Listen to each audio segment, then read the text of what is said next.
Welcome back to Dungeon Digest. We're doing a comprehensive review of the 2014 Player's Handbook for D&D 5th edition. We're going through Chapter 3 right now, and getting in-depth with each class. Today, we are covering... oh boy. My favorite. Okay, up front, I'll admit to a bias against barbarians. I think there are some very big issues with their class fantasies implementation in 5th edition that makes them a chore of a class to DM for. That's not to say they aren't satisfying to play, but to play against, so to speak, they're kind of a problem. For now, though, let's just stick to what the barbarian sets out to do and how well it does it. And before we get into that, I do want to briefly summarize the class's history in D&D. I'll be doing this for all the classes going forward because I think the added context of knowing where the class has been will help inform our understanding of the class fantasy that's being represented by the mechanics, as well as gauge whether the mechanics are actually embodying that fantasy. Barbarians got their start in Advanced Dungeons & Dragons 1st edition as an entry in the Unearthed Arcana Splat book published in 1985. They were a subclass of the fighter, like the ranger. The barbarian's big selling point at the time, as it is today, is their sturdiness. They had a d12 for a hit die and better saves than a base fighter. They also got a bunch of other little bonuses too, but it all comes at the cost of being completely unable to use magic items, at least until reaching higher levels. The signature Rage ability didn't show up until the Berserker kit for fighters was published in the Complete Fighter's Handbook for 2nd edition, but it wasn't until 3rd edition that it was nested into the base barbarian, which is also when the base barbarian became its own class in the Player Handbook. 5e's barbarian isn't substantially different from this version, outside of the math adjustments and some reshuffling of features across levels to smooth out progression a bit. So let's start digging into the design here. Let's see here. We've still got the 1d12 hit dice. They've got martial weapon and medium armor with shield proficiency, strength and con saves. Just looking at the beginning of their class features, it's pretty obvious that these guys are bruisers. From the jump, they are clearly intended to dish out punishment and soak it up in return. Their level 1 feature, Rage, solidifies this by conferring a limited use per day, toggleable state that most prominently gives a damage buff to melee attacks and damage resistance to the 3 most common damage types in the game, for up to a minute at a time, and they get progressively more support for this role as they level. Free advantage on attack rolls if they're willing to take it against themselves at level 2, advantage on dex saves, also at level 2, extra attack at level 5, extra movement, also at level 5, advantage on initiative checks, and immunity to surprise if you rage turn 1 of combat at level 7, extra damage on crits at levels 9, 13, and 17, a death ward effect at level 11, a buff to rage duration at 15, a buff to strength checks at 18, and a capstone that is effectively 4 ASIs split between your strength and constitution. All of it points towards a class intended to hit hard and fast, rushing forward and slamming into the enemy's front line to kick ass and take names. And while level 20 abilities, or capstones as it were, are not worth much of anything when judging the general design of a class, the Barbarian's capstone is solidly on flavor as well. Boosting strength and con makes a lot of sense for the Barbarian since it buffs their melee accuracy and damage, their HP, and their unarmored AC. Plus, it's simple and straightforward, which also makes a lot of sense for the Barbarian. Aside from that, there's a flavorful thing with unarmored defense at level 1 that gives the Barbarian an alternative to wearing armor, although it requires a commit to having a high con score. Since they have medium armor proficiency, as long as the Barbarian doesn't try to mess with heavy armor via multiclassing or feats, they're basically fine to ignore or lean into unarmored defense at their leisure. Generally speaking, unarmored defense is more likely to be useful at higher levels with some ASIs under their belt. Does the base class have any weaknesses? Sure. The core Rage feature guarantees the class focuses on melee, and the subclasses don't offer much support for range combat either, which is a big disadvantage. A consequence of multiple aspects of 5e's design makes range combat way more optimal than melee 9 times out of 10. We'll get more into that deeper into the book. The Barbarian does have an increased movement speed to help mitigate this, but range combat will always be a problem for them. Barbarians with no way to fly, for example, will flounder helplessly against flying enemies with ranged attacks, like a dragon. Barbarians also don't have much protection against shutdown or charm magic, which usually rely on wisdom and rarely on intelligence or charisma saves, since their mental saves are usually an afterthought, as they need to be very good at the physical stuff to do their jobs. There's a flavor argument that this is by design, and it does keep the classes from feeling samey, but it's worth remembering this fact nonetheless. Most veterans of the game remember the first time they watched their party's Barbarian fail the save against Dominate Person. Those next few turns of combat get scary fast. That all said, weaknesses aren't design failures, necessarily. A design failure would entail a failure on the part of the Barbarian's mechanics to fulfill their class fantasy. So, does the Barbarian feel barbaric?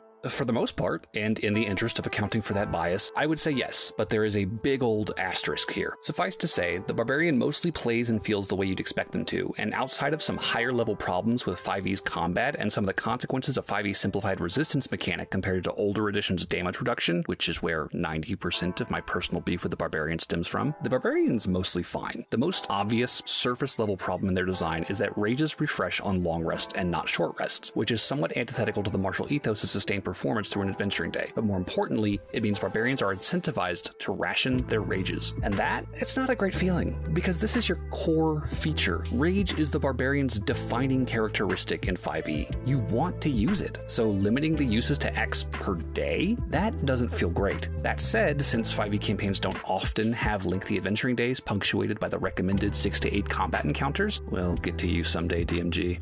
Someday. The Barbarian does not quite feel as resource-starved in practice as the notoriously long-suffering monk and sorcerer does, but that nagging feeling of, what if I need it later, is definitely a hit against the Barbarian experience. So if anything, they needed something to help ease that incentive to ration your core class feature. This, more than anything else, would have helped the Barbarian's core design out a lot. And worth noting, they addressed this in the 2024 Player's Handbook by allowing the Barbarian to regain 1 rage on a short rest. The other major problem with the Barbarian's design is the fact that they are so heavily restricted to melee combat. And again, this is something they fixed in the 2024 Player's Handbook. And now, instead of rage being a buff only to melee, it also buffs your thrown weapon attacks, which is a huge improvement and actually gives the Barbarian options against flying and ranged enemies. The Barbarian's late game features are also somewhat lackluster. They basically get the half-orcs racial traits, which do stack with each other, thankfully, as class features, but even stacked, they aren't particularly impactful. Brutal Critical is the Barbarian's only real DPR boost in Tier 3. It does add 1 to 3 additional damage die, but they only apply to 5% of your attacks, 9.75 if you always use Reckless Attack. So it's really not much of a boost unless you can find some way to bump up your critical hit chance, which is hard to do in 5th edition. Off the top of my head, you could take 3 levels of Fighter to get the champion's improved critical, or 3 levels of Rogue for the assassin's Assassinate feature, or get weird and dip 1 level of Hexblade, Warlock, for the Hexblade's Curse. Alternatively, work with your party spellcasters to set up Paralysis via Hold Person or Hold Monster for those sweet, sweet auto crits. Relentless Rage is a bump to survivability, akin to having Death Ward available 2 or 3 times a day, which is nice, but at level 11, it's not like the Barbarian is regularly at risk of dropping to 0 hit points. They're stupidly sturdy. This would be more impactful at a lower level, say 7th. The Barbarian's final problem is a thorny one that only really comes to light over the course of extended play and multiple combat encounters. While the Barbarian has staying power, enough so to perform the traditional tank role you'd expect of them, they don't have a lot of ways to actually draw fire to themselves. Outside of dealing steady elevated damage and not dying easily, the Barbarian doesn't have any features on the core chassis that help them draw aggro or otherwise manipulate enemy behavior like a good tank should. Some of their subclasses are better at this than others, like the Ancestral Guardian, but for most Barbarians, they're going to need to burn a feat pick on Sentinel if they want to have any additional tools to affect enemy movement or targeting. More troublingly, the Barbarian's prodigious bulk tacitly disincentivizes enemies from targeting them over higher priority targets like spellcasters or snipers. And this is my beef with 5e's execution of the class fantasy. Making a guy 50% more difficult to kill disincentivizes trying to kill him over his allies. You may know this problem as the tank fallacy, courtesy of RPGbot.net. Check them out. They do really great analysis work. Mundane damage is going to be wasted trying to chew through the Barbarian's resistance. So unless the enemy brought enough bodies to just mob and kill this guy with 1,000 paper cuts, or if they've got elemental damage from monsters or a caster of their own, they're often better just trying to run around or run away from the Barbarian and toward the party members that are throwing Fireball, or Hypnotic Pattern, or 50 damage worth of crossbow bolts on a turn. And if you, as the DM, make it a point to bring elemental damage to most combat encounters because the party has a Barbarian with them, then you're largely nullifying one of the core benefits of playing a Barbarian to begin with. Damned if you do, damned if you don't. This dynamic harms the Barbarian class fantasy. It's hard to wade into the thick of battle when the battle keeps parting around you like the Red Sea, trying not to make eye contact with the missionaries at its door to avoid dealing with your Barbarian bullshit until they've established a numerical advantage. This is, of course, contingent on individual DMs, so your mileage will vary with this problem, but I would argue that 5e's current combat system tends towards incentivizing this approach more often than not, so I'd expect this to be a recurring problem just looking at it on paper. In my own experience, it's absolutely true at the table, and it makes DMing for a Barbarian a somewhat frustrating process. You want them to have fun, but it's also not fun if the DM doesn't try to win, because then the challenge disappears. People can tell when you pull punches, and winning a thrown fight doesn't feel like a win. It feels like a handout. It just sucks that the best way to deal with a Barbarian, strategically, tends to be going for a timeout versus a KO.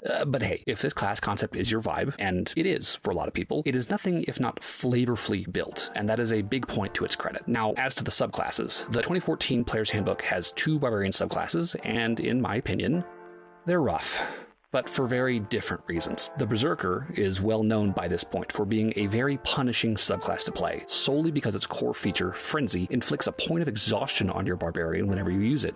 That's rough. Exhaustion in 5th edition starts out tame, but it ramps up the punishment very quickly. You go from having disadvantage on ability checks to half of your movement speed, to disadvantage on attacks and saves, to half of your maximum hit points, to 0 movement speed, and then dead. It compounds quickly is what I want to point out here. So, the Berserker only really wants to risk a Frenzy once a day, since you can only recover 1 point of exhaustion per long rest, and even then, you only want to do it on days when you can be sure that you won't incur exhaustion from any other sources, which can vary depending on the DM and the campaign. It's a very, very big risk to use Frenzy, and the payoff is the option to use one of your bonus actions to attack with your main hand weapon, which if you take Polearm Master, you can basically do anyway, and you probably will, because why would you pass up a 3rd Great Weapon Master attack? I've got mad beef with the feats too, guys, just wait. The Berserker is punishing to play, and none of their other features necessarily make Frenzy any more worthwhile over time. They don't even interact with it really. They're all ribbons that add some slight buffs to their defense and functionality, but again, it's not worth taking the subclass to get these.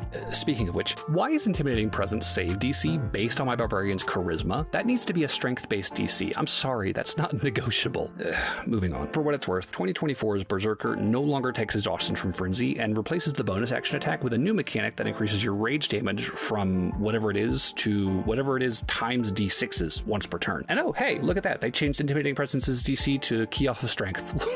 Wow, positive change there. That's good to see. Now, as for the Totem Warrior, they've got the opposite problem. Totem Warrior is probably one of the best Barbarian subclasses in all of 5th edition, to the point that not playing one is pretty deliberately choosing to play a more vulnerable Barbarian, and it all comes down to one feature, the Bear Totem Spirit option available at level 3, which grants the Barbarian resistance to all damage, except Psychic, while raging. That is just insanely powerful, especially on a D12 hit die class that is incentivized to pump con. And I'm realizing we probably need to talk about resistance here to explain why this is an issue. Also, this ties back into my beef with Barbarian design overall, so if you haven't already figured this out for yourself, I'm about to lay the big boy out. So, damage resistance. If you have resistance to a damage type, you have any damage of that type that you take from any source. Pretty desirable. I'm sure you can see why. The Barbarian, by default, gets resistance to bludgeoning, piercing, and slashing damage while they rage, which are the 3 most common damage types in the game. Now, with the Bear Totem Spirit, they get resistance to basically everything. And to really highlight why that's an issue, we need to look at the Dungeon Master's Guide.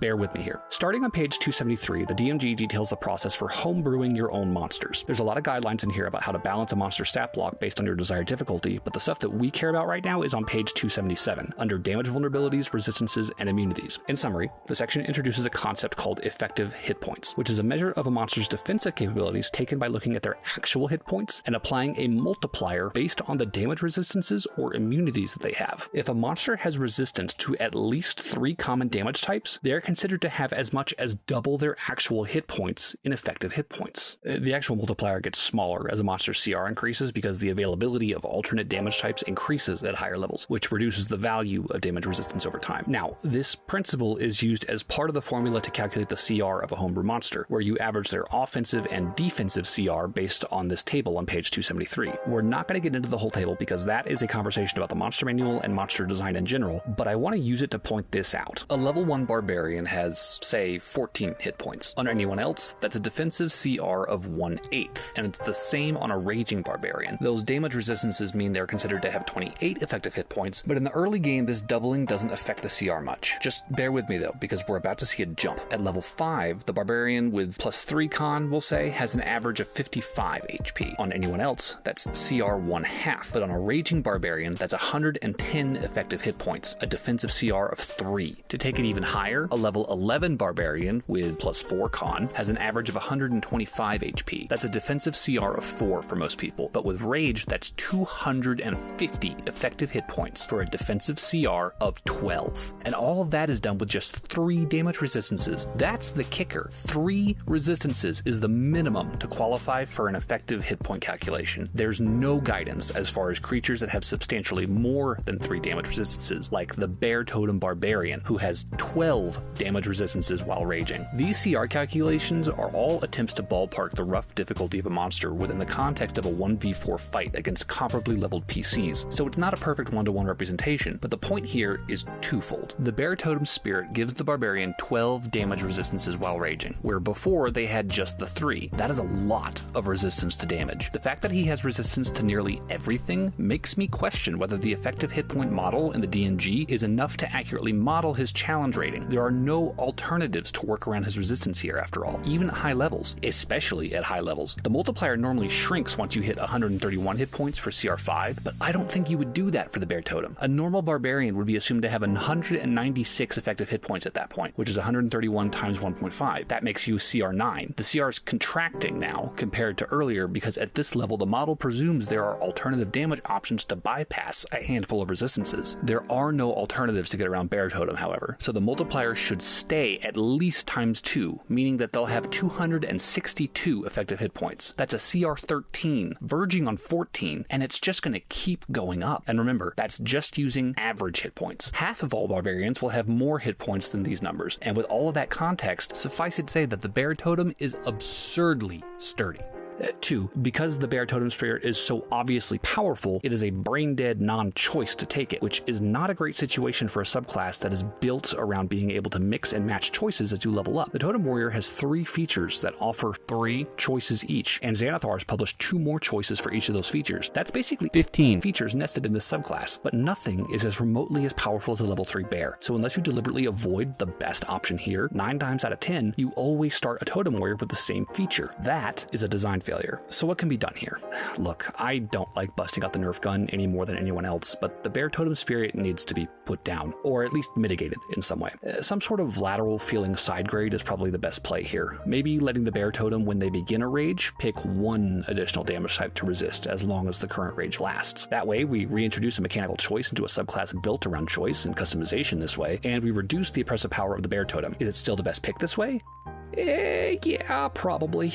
But there is a quality of life change that we could make here that would reduce the Bear Totem's ubiquity. Maybe the Totem Warrior can respec their subclass features periodically, like after a long rest, or even a short rest if you're feeling generous. This would have the knock-on effect of reducing the value of all choices by lowering the opportunity cost of picking any one of them. Because they're no longer permanent, there's no longer this impetus to lock in the best, most widely useful looking option when you first get the feature. If you can swap them out at the beginning of the day, you could experiment. You can adjust your feature set to suit the current situation. Customization, decision-making, strategy. These are good things. We like these things. More of that, and less bears. I know we spent a lot of time talking about the level 3 Totem Warrior feature, and there's 3 others, but honestly, nothing else in this subclass is as egregiously lopsided as that first feature. The rest of the choices are interesting and flavorful interpretations of the various animal totems. Some help you with combat, some help you with travel and exploration. The Eagle Totem at level 14 gives you a sick pair of Jordans for mad ups. It's a cool subclass. Just too much bear way too early, and that should not have happened. Now, the 2024 Player's Handbook